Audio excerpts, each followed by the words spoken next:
neme halkın erkinliği çıkaracak oğlunu şu yerde azar vermeli değildir. Häzir Türkmenistan'ı kazanıp biz dikeldenden soň şu oğlanın bir yerine bir zat getirse halk sizin cezanızı kata ağır verir.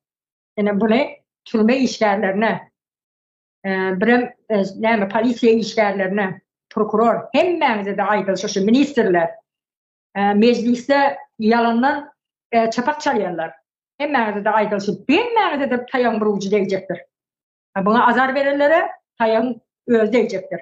Yani ağır olur cezanız. Şoň üçin şu oğlanı katı gowy saklamalıdır. Bular yani oğlan asırda bir gece dünya gelse gelir.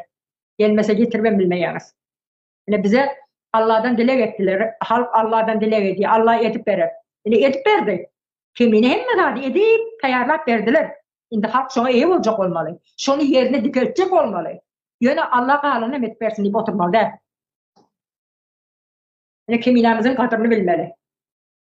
Şu oğuzdan deken yerlerine dayıyan. Şu kemina yıkıcı pitip deyirseniz sonra size şapat bok deyir. Çağaçıkların yaş neslimizin maňlaýyndan sypajak oğlan şula oğlan. Başkaldırdı.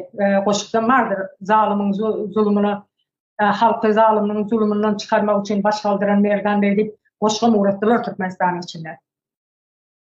Halk şeyle söylüyor. Merdan Muhammed söyleşimi diýýärler. Häzir Türkmenistan'ı kurdu. Onu yerine diketmek o bize düşer. Halka düşer. Şoň üçin vatanımıza iyi olmalı, yurdumuza iyi olmalı. Cinayetçi toparı kökü damarı bilen kesip atmalı. Sağ olun. Sağ olun.